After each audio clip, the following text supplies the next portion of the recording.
पृथुराजा बाराह मुनि कृष्णचंद्र भगवान परशुराम कमठ पदम पुराण प्रमाण। इसलिए परशुराम जी का भी अवतार प्रकट हुआ पृथ्वी का भार उतारने के लिए। लेकिन सज्जनों, हमारे भगवान के जो दो अवतार हुए हैं ये बहुत श्रेष्ठ अवतार हैं। दो अवतार, राम अवतार और श्री कृष्ण अवतार, ये बहुत प्रिय अवतार हैं महाराज।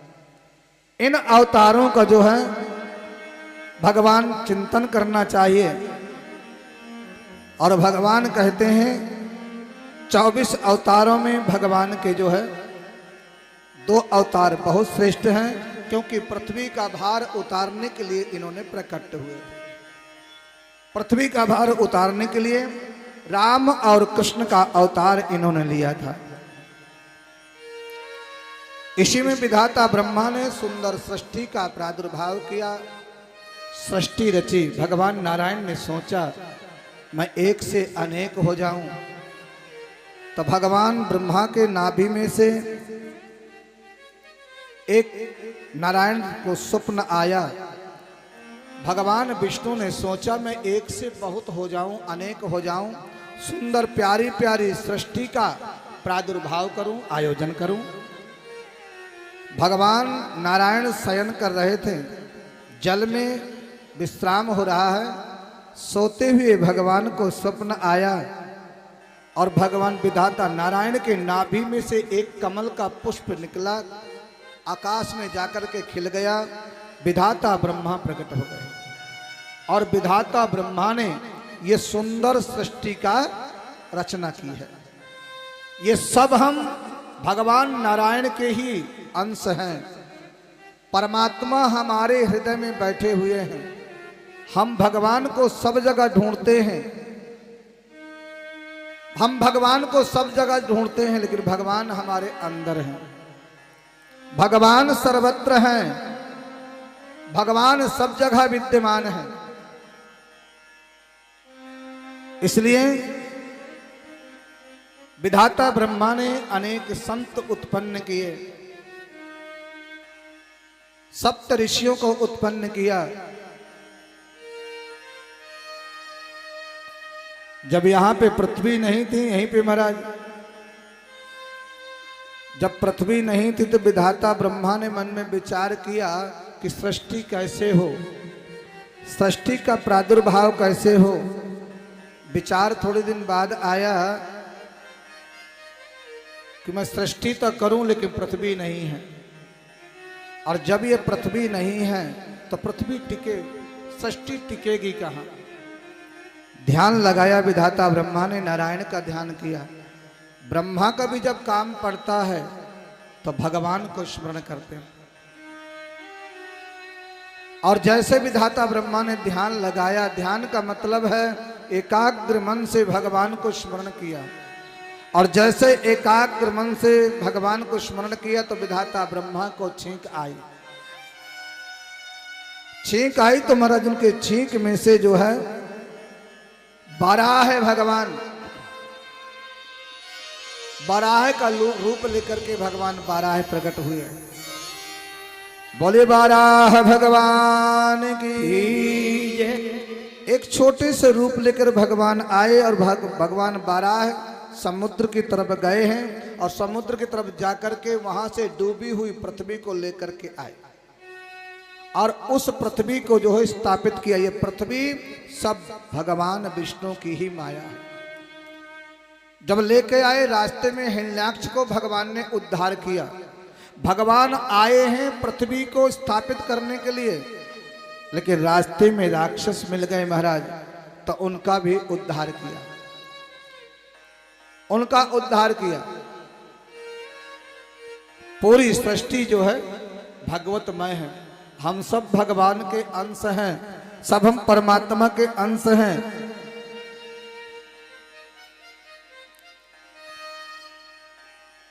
आज जैसे पृथ्वी को स्थापित हुआ, तब भगवान ने जो है व्यास जी महाराज को, नारद जी ने आदेश किया कि तुमने महाभारत लिखी है, लेकिन तुम भागवत पुराण को लिखो। पंचम वेद को तैयार किया, भागवत महापुराण हो। जो भागवत की कथा सुनते हैं, जो भागवत को निष्ठा से पूजा करते हैं, ये साक्षात कृष्ण का ही रूप है, वांग्मय विग्रह है भागवत महापुराण। इसकी पूजा करने से गिरिराज की पूजा, भगवान कृष्ण की पूजा, बांके बिहारी जी की पूजा, ये भागवत साक्षात कृष्ण है। इसलिए इसको वंदन करके, प्रणाम करके जब भागवत के सामने हम बैठते हैं तो ये मन में भाव आना चाहिए कि भगवान हमारे सामने हैं और हम भगवान के सामने। ये भाव होना चाहिए कि ये साक्षात गोविंद विराजमान हैं और इनकी शरण में हम बैठे हुए। नारद जी महाराज वेद व्यास जी के पास गए हैं, बोले मैं दासी पुत्र अगर ब्रह्म ऋषि नारद बन सकता हूं तो तुम भागवत पुराण क्यों नहीं लिख सकते हो। देव ऋषि नारद ने सुंदर व्यास जी को उपदेश किया, मैं एक दासी पुत्र था और मैं भगवान की भक्ति से मैं ब्रह्म पुत्र नारद बन गया, विधाता ब्रह्मा का पुत्र बन गया। भक्ति में वो शक्ति होती है प्यारे, लेकिन भक्ति कब से करना है? भक्ति बचपन से करो, जब से याद आए तभी से भगवान की भक्ति करना प्रारंभ करना चाहिए, तभी से भगवान। आज देवर्षि नारद कहते हैं मैं एक दासी पुत्र था और जब मेरा जन्म हुआ, व्यास जी से बता रहे हैं नारद जी, व्यास जी महाराज जब मेरा जन्म हुआ और मेरा जैसे जन्म हुआ तो मेरे पिता की मृत्यु हो गई। मैंने अपने पिता को नहीं देखा, अपने पिता को नहीं देखा, और जब मेरी मृत्यु हो गई तो मेरी माँ रोने लग गई। मेरी माँ जब रोने लग गई, माँ ने सोचा कि कैसे पालन करूं। बेटा की खुशी भी है, बेटा जब जन्म लेता है माँ बहुत खुश होती। मेरा जन्म हुआ, मेरी माँ बहुत प्रसन्न हुई, लेकिन एक तरफ सौभाग्य भी उजड़ गया। सौभाग्य नारी का सबसे बड़ा गहना होता है, सबसे बड़ा गहना सौभाग्य। इसलिए मेरी माँ रोने लग गई और जब मैं पिता की माँ ने अंत्येष्टि क्रिया की, इसके बाद बस्ती में निकल के गए। हमारे संकट को कौन काटेगा, हमारे दुख को कौन काटेगा, लेकिन जिसके दरवाजे पे पहुंचे उसी का दामन भीगा लगता था। संतों के पास गई मेरी माँ, जहां संत नित्य यज्ञ करते थे, पूजा पाठ करते थे, हवन करते थे, उनके पास मेरी माँ गई और उनसे कहा आपकी आश्रम की सेवा कर दूंगी, आपके आश्रम की सेवा कर दूंगी, 2 वक्त का भोजन मिल जाए, 2 वक्त की रोटी मिल जाए, और कुछ नहीं चाहिए। देखिए संतों का सानिध्य, ज्ञानियों का सानिध्य, भागवत जी का सानिध्य, ठाकुर जी का सानिध्य होना चाहिए। इसकी छत्र छाया जरूर होना चाहिए गोविंद की। और जब तक परमात्मा की छत्र छाया में तुम नहीं रहोगे, बेड़ा पार नहीं हो सकता। भगवान की छत्र छाया में रहो, गुरु की छत्र छाया में रहो, तीर्थों की छत्र छाया में रहो जब तक हो। और हाँ, जवानी में भजन करो, बुढ़ापे में कुछ नहीं कर पाओगे, याद रखना।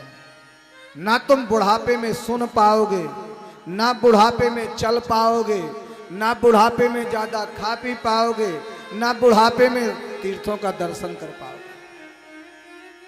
हर चीज जवानी में होती है। बचपन में पढ़ाई क्यों करते हैं? बचपन में पढ़ाई इसलिए करते हैं कि बचपन की पढ़ी हुई विद्या जीवन पर्यंत याद रहती है, हमेशा याद रहती है। इसलिए बचपन से भगवान से प्रेम करना चाहिए, बचपन से पूजा। आज जिसने बचपना बिगाड़ दिया उसकी जवानी बिगड़ जाएगी, और जिसकी जवानी बिगड़ जाएगी तो उसकी बुढ़ापा भी बिगड़ जाएगा। प्रयास करना चाहिए। आपने देखा होगा, जिस माँ ने बेटे का दूध जिस माँ ने बेटे को दूध पिलाती है अपना, वो बेटा हष्ट पुष्ट रहेगा हमेशा, कोई बीमारी नहीं होगी। और जिस बच्चे को बचपन से बोतल का दूध लगा दिया जाता ना, फिर महाराज देखो, बोतल का दूध पीने वाले को देखना और मां का दूध पीने वाले को देखना, एकदम तंदुरुस्त, उसकी अलग ही झलक। इसलिए बचपना सुधर जाए तो जवानी सुधर जाती है, और जवानी सुधर जाती है तो बुढ़ापा भी सुधर जाता है। यदि बचपन से सब, इसलिए बचपन की पढ़ी हुई विद्या जीवन पर्यंत याद रहती है, कभी भूलती नहीं हो विद्या, कभी नहीं भूलती विद्या। इसलिए बचपन में पढ़ना चाहिए,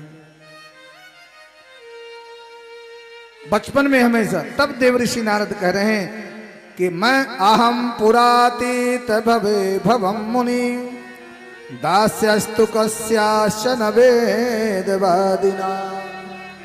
व्यास जी मैं दासी पुत्र था, मेरी मां संतों के सानिध्य में रहने लगे, और प्यारे जब संतों के सानिध्य में रहने लगे तो क्या करती थी पता है?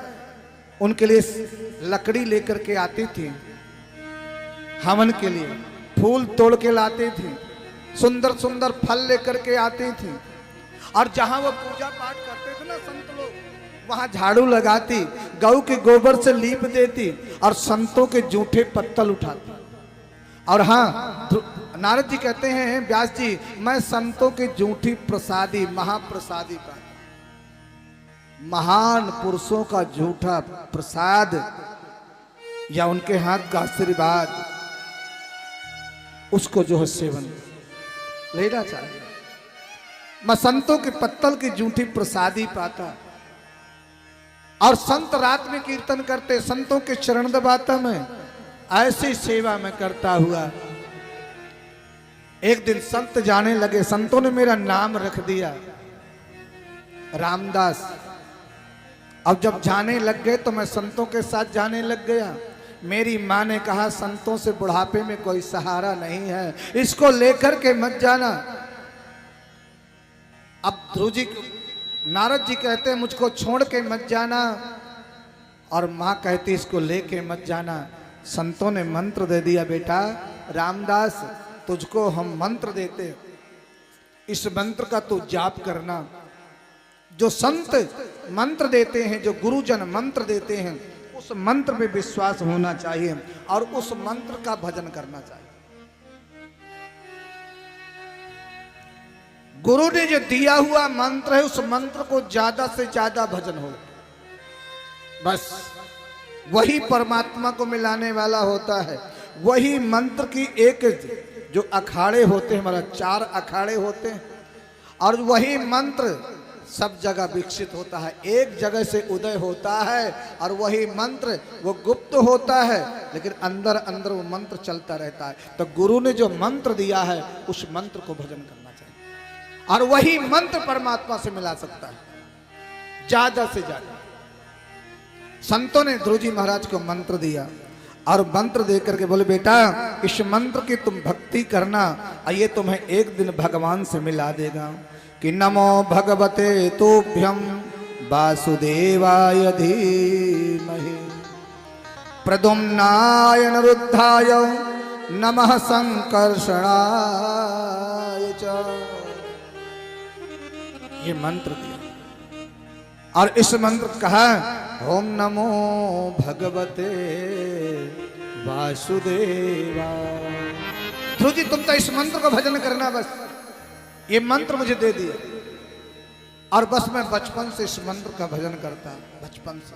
इसलिए बचपन से भजन करो, जवानी में भजन करो, अधेड़ी बुढ़ापा आए उसमें भजन, भगवान का चिंतन। सभी संतों ने कहा कि श्वास श्वास में कृष्ण भज, वृथा श्वास जन खो, ना जाने यह श्वास को आवन हो या न हो। इसलिए जिंदगी पर विश्वास नहीं करना चाहिए, कब तक रहेगी, कितने दिन रहेगी, क्योंकि जीवन जन्म मरण भगवान के हाथ में, कोई भरोसा नहीं है। इसलिए कीर्तन करो जवानी में,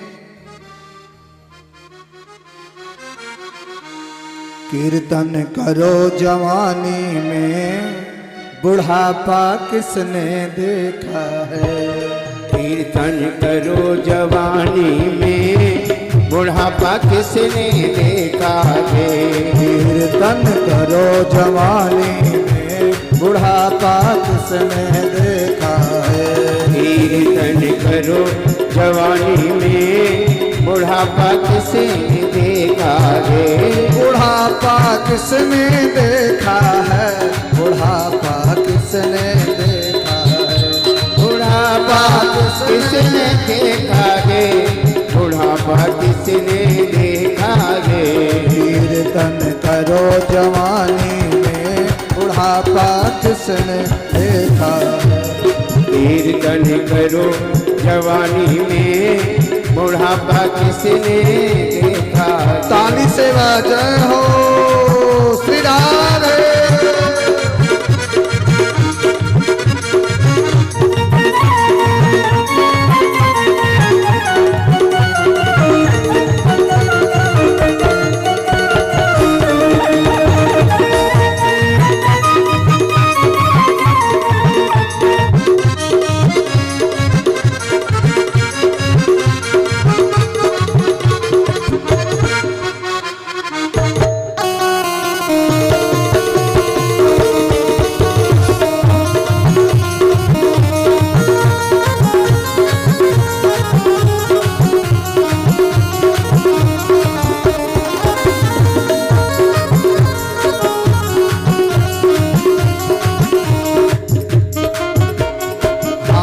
हुए बेकार ताली बजाने में लाचार।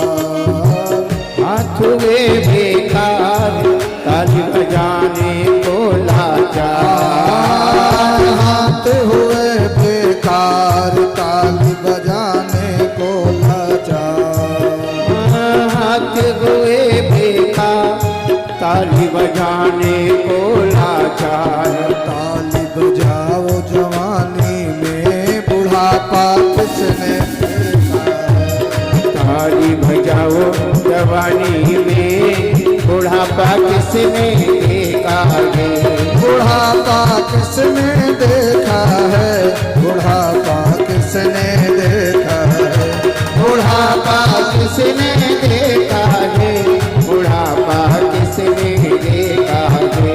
कीर्तन करो जवानी में बुढ़ापा किसने देखा है। कीर्तन करो जवानी में बुढ़ापा किसने देखा है।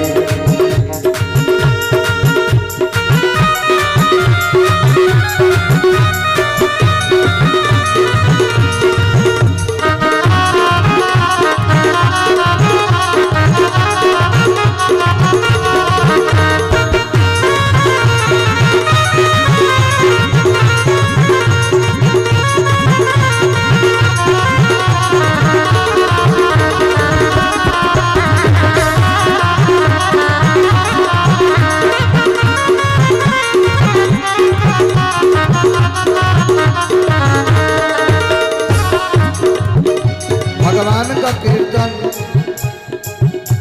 गाना चाहिए भाव में। ठाकुर जी का कीर्तन गाने से क्या होता है पता है। भगवान को स्वर की जरूरत नहीं है, लय की भी जरूरत नहीं है, भाव की जरूरत है।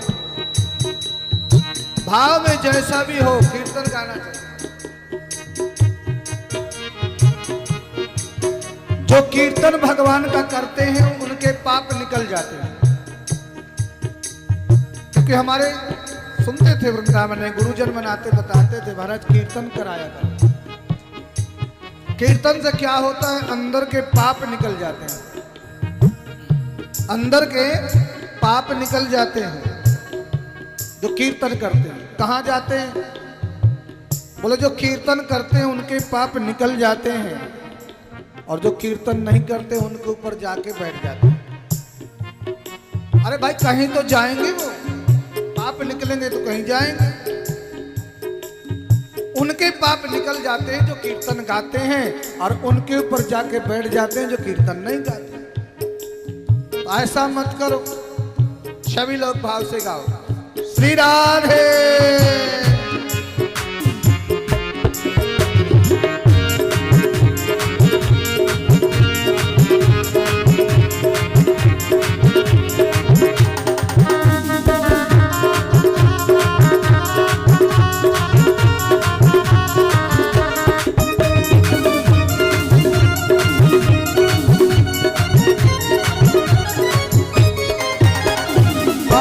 हुई बेकार दर्शन पाने को लाचार, आँख हुई बेकार दर्शन पाने को लाचार, आँख हुई बेकार दर्शन पाने को लाचार, आँख हुई बेकार दर्शन पाने को लाचार। बुढ़ापे में भगवान को नहीं देख पाओगे, नजर कमजोर हो जाएगी, क्योंकि ये असत्य है, नेत्र असत्य है, दिखना कम हो जाएगा, शरीर भी असत्य है, कम हो जाएगा।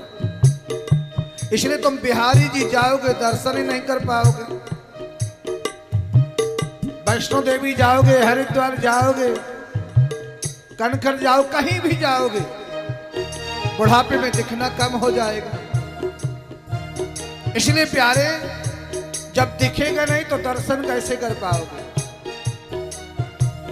इसलिए आपसे निवेदन करता हूं, जवानी में करना चाहिए।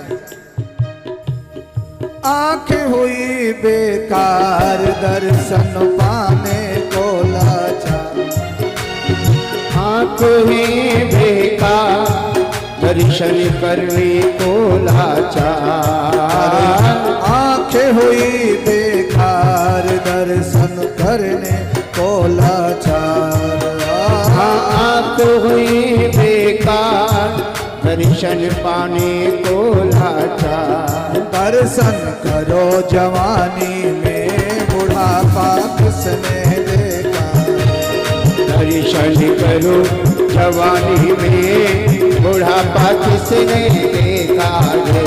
कीर्तन करो जवानी में, बुढ़ापा किसने देखा है, कीर्तन करो जवानी में, बुढ़ापा किसने देखा है। कान हुए बेकार कीर्तन करने को लाचार, कान हुए बेकार कीर्तन सुनने को लाचार, कान हुए लाचार कथा सुनने को लाचार, कान हुए बेकार कथा सुनने को लाचार।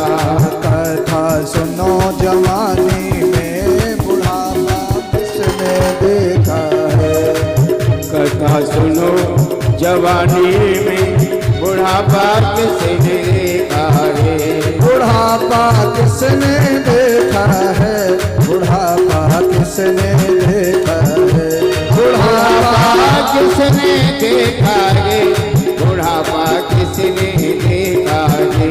कीर्तन करो जवानी में, बुढ़ापा किसने देखा है, कीर्तन करो जवानी में, बुढ़ापा किसने देखा है।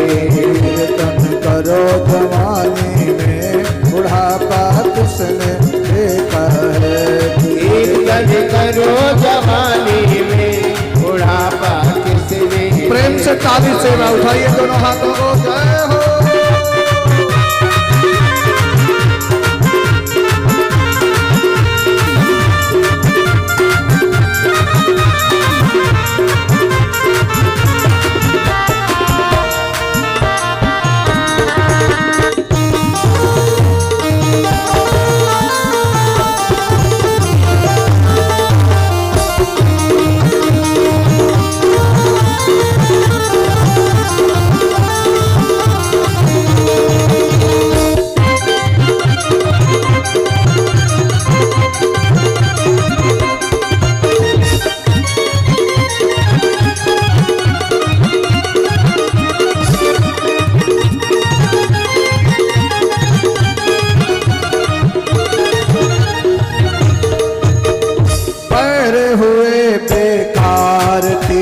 तीरथ जाने को लाचार।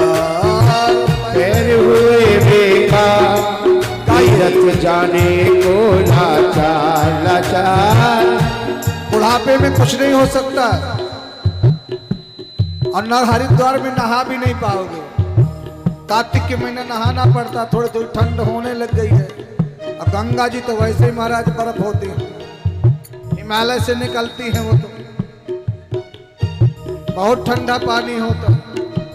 आज एक दो देवियां कह रही थी कार्तिक में हरिद्वार नहला लाओ। मैंने कहा बुढ़ापे में थोड़ी नहा पाओगे। पैर हुए बेकार तीरथ जाने को लाचार। पैर हुए बेकार तीरथ जाने को लाचार। तीरथ करो जवानी में बुढ़ापा किसने देखा है। तीरथ करो जवानी में बुढ़ापा किसने देखा है। कीर्तन करो जवानी में बुढ़ापा किसने देखा है। तीर्थ करो जवानी में बुढ़ापा किसने देखा है। बुढ़ापा किसने देखा है। बुढ़ापा किसने देखा है। बुढ़ापा किसने देखा है। बुढ़ापा किसने देखा है। भजन कर मस्त जवानी में बुढ़ापा किसने देखा है। भजन कर मस्त जवानी में बुढ़ापा किसने देखा है। बुढ़ापा किसने देखा है। बुढ़ापा किसने देखा है। बोले भागवत भगवान की जय। श्री वृंदावन बिहारी लाल की जय।